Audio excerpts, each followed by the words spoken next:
अस्सलामुअलैकुम वरहमतुल्लाहि वबरकातुहू। नाज़रीन, उम्मीद करता हूँ आप सब खैरियत आफियत के साथ होंगे। आइए इंशाअल्लाह अज़्ज़ व जल आज की इस वीडियो में उर्दू किताब अनवार शरीयत का पार्ट नंबर 44 पार्ट नंबर 44 पढ़ेंगे। और आज का जो हमारा टाइटल है बहुत ही अहम और बहुत ही इम्पोर्टेंट है। नाम है बीमार की नमाज का बयान। बहुत सारे लोगों को इसमें बहुत कुछ गलत फहमियाँ या बहुत सारे वहम या शक होता है किस तरह क्या है, क्या मामला है। लोग पूछते भी रहते हैं मौलानाओं को। तो आइए आज के इस बयान में हम पढ़ते हैं कि बीमारी की नमाज का क्या तरीका है, कब वो पढ़ सकता है बैठकर, कब इशारे से, और कब किस तरह के हुक्म है शरीयत का। इंशाल्लाह पढ़ेंगे। तो चूँकि अनवार शरीयत नाम है किताब का, तो शरीयत के नूर से हमारा सीना मुनव्वर होगा। इस पे अमल करेंगे, इसको याद रखेंगे। आइए यहाँ से सवाल शुरू करते हैं। अगर बीमारी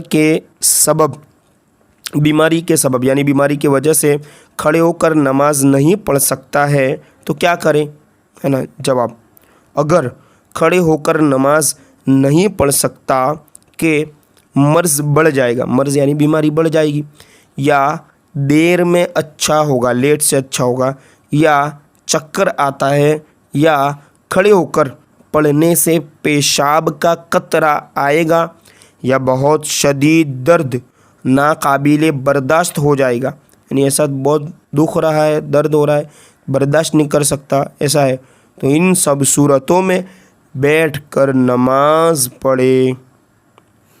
आगे देखिए, अगर किसी चीज़ की टेक लगाकर खड़ा हो सकता है तो इस सूरत में क्या हुक्म है। जवाब, अगर खादिम या लाठी या दीवार वगैरह पर टेक लगाकर खड़ा हो सकता है तो फ़र्ज़ है कि खड़ा होकर पढ़े। यानी अगर दीवार से टेका ले सकता है, लाठी से, तो ज़रूरी है कि फिर वो कि खड़ा होकर ही पढ़े।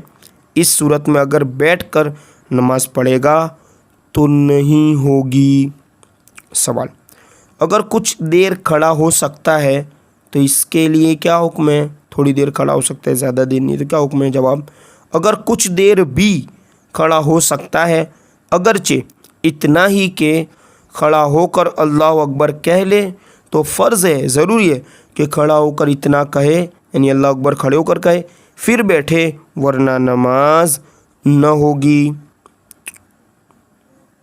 सवाल, बीमारी के सबब अगर रुकू सजदा भी न कर सकता हो तो क्या करे। जवाब, ऐसी सूरत में रुकू सजदा इशारे से करे, मगर रुकू के इशारे से सजदा के इशारे में सर को ज़्यादा झुकाए।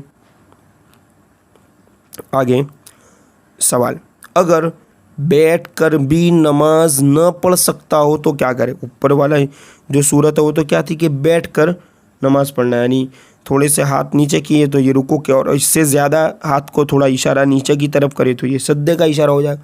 लेकिन अब ये तो मामला है कि बैठ के भी नहीं पढ़ सकता, तो पछा फिर क्या करेंगे। तो जवाब, ऐसी सूरत में लेट कर नमाज पढ़े, इस तरह के चीत लेट कर, यानी पीठ की तरह सीधे लेट जाना है, किबले की तरफ पाँव करे, मगर पाँव न फैलाए बल्कि घुटने खड़े रखे, यानी समेट लेना, और सर के नीचे तकिया वगैरह रख कर ज़रा ऊंचा करके, थोड़ा सा ऊंचा कर ले, और रुकू व सजदा सर झुकाकर इशारे से करे।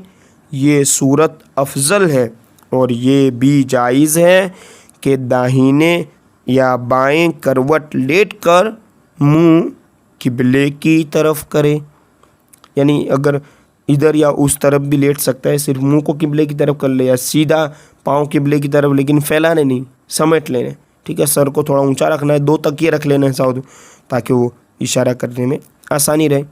इस तरह आगे का सवाल है, अगर सर से भी इशारा न कर सके तो क्या करे। जवाब, अगर सर से भी इशारा न कर सके तो नमाज साकित हो जाती है।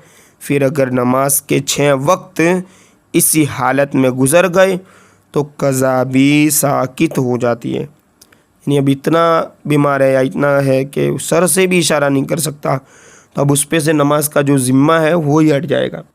और अगर 6 वक्त यानी 6 टाइम, जो एक दिन के 5 टाइम और एक और नमाज, 6 वक्त की जो नमाज का वक्त इसी हालत में, इसी बीमारी में, इसी पोजीशन में गुजर जाता है, तो फिर बाद में उसको इसकी कज़ा करना भी ज़रूर नहीं, कज़ा भी साकित हो जाए, यानी उसके ज़िम्मे से कज़ा की ज़िम्मेदारी भी हट जाएगी।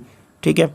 अब इंशाअल्लाह अज़्ज़ा व जल आगे पार्ट नंबर 45 में सजदा तिलावत का बयान। इसमें भी बहुत सारे लोग मतलब के कन्फ्यूज़न रहता है, क्योंकि कुरान पाक पढ़ते रहते हैं। आगे रमज़ान का महीना भी आ रहा है, तो चूँकि एक कुरान में 14 सजदे हैं, तो किस तरह करने हैं, क्या नीयत करनी है, हर सजदा करने के बाद मतलब के सजदे की आयत पढ़ने के बाद सजदा कर लेना है, या फिर एक साथ 14 करने हैं, या किस तरह क्या तरकीब होनी चाहिए, क्या हुक्म है शरीयत का, क्या मसले मसाइल असल में। इंशाअल्लाह पार्ट नंबर 45 में ये पूरा सबक सवाल जवाब की सूरत में आप देख सकते हैं। ये 2 पेज का इंशाअल्लाह इसको पढ़ेंगे, तो आप भी इसे पूरा देखें और मतलब और लोगों तक भी इसे शेयर करने की पूरी कोशिश करें, ताकि वो लोग भी देखें और उनका देखने का और उनका अमल करने का सवाब जारिया जो है वो आपको भी मिलता रहे, उनको भी मिलता रहे। इस तरह इंशाअल्लाह हमारी ज़िंदगी नेकियों में गुजरती रहे।